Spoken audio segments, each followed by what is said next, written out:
2021 na ziyarci wani wana a wata kamfani da ake cima iskadiri ta Nyamai. Da na ziyarce shi muka gaisa, sai na ce mishi malam da Allah, na ce ina ganin wani gewaye a can, wai wannan gewayen menene? Sai ya ce kai, ya ce wannan gewayen ai manyan ne a ciki. Na ce su wane ne manyan? Ya ce mini turawan Faransa. Na ce a kenan ku da kuke tsaye a nan daga gehe, menene bambancin ku da su? Ya ce a ai mu yan gadin su ne, saboda inda suke ba mu isa mu shiga ba, ministan mu ma bai isa ya shiga ba, shugaban mu na rundunan mu na tsaro ma bai isa ya shiga inda suke ba.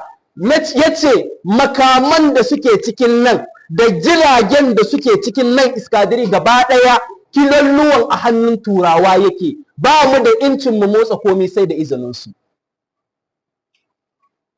Wanda Allah, wani irin mulkin mallaka ya wuce wannan? 'Yan demokradiyya suna tunanin mun manta?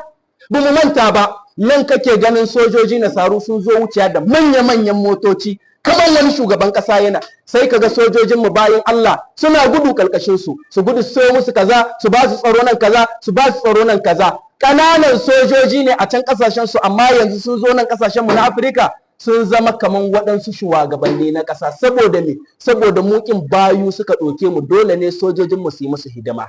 Yau Allah ya kamu wanda ya suka raba mu da wannan mulkin mallakan, aka ce turawa ku tashi ku tahiyanku, suka ce a tsaro muke baku, aka ce ku je ku tsare kasashen ku, a mu taimaka muku muke, a abun ma son taimako, ku je ku taimaka ma kasashen ku. Da kyal da wala hauli da addu'a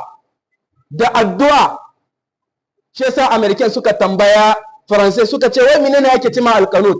Suka ce a ƴan Niger sun hara muku alqanut, suka ce sun hara, suka ce to sai sun ga bayan ku, saboda mu ma wannan alqunutun tasu ita ce ta ga bayan mu, to kuma sai sun ga bayan ku. To ya Allah, kama yanda ka kora su, Allah ka ƙara kora su, ƙara yin gaba daga can.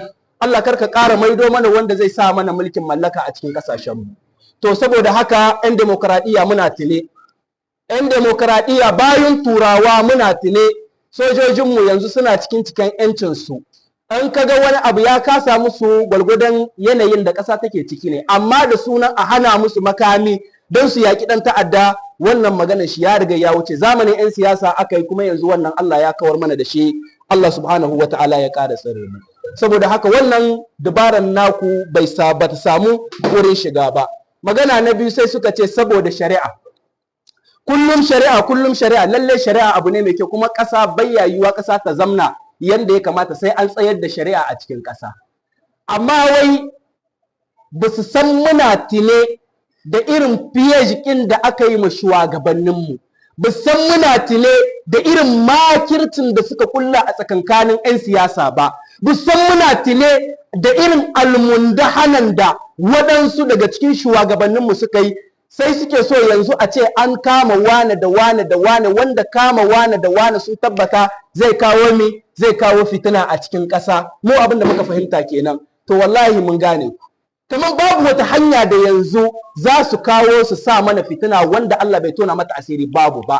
Na ƙarshe sai suka ce to yanzu kuma muna so a huddo mana tsohon shugaban ƙasa. Kar ku manta muna da gwamnati a ƙasashen waje, a Faransa muna da gwamnati ta so Hasimi Masaudu.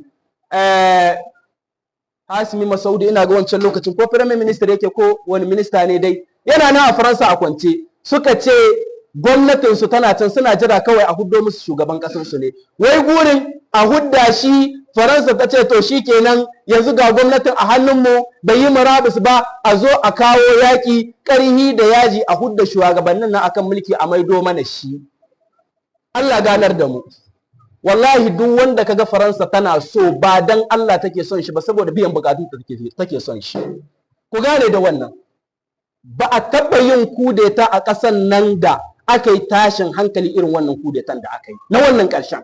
Saboda mi can da kudetan da suke yi gaba ɗaya wanda ya dace da ra'ayinsu ne.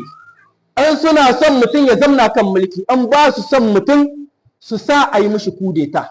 Shi ne kawai.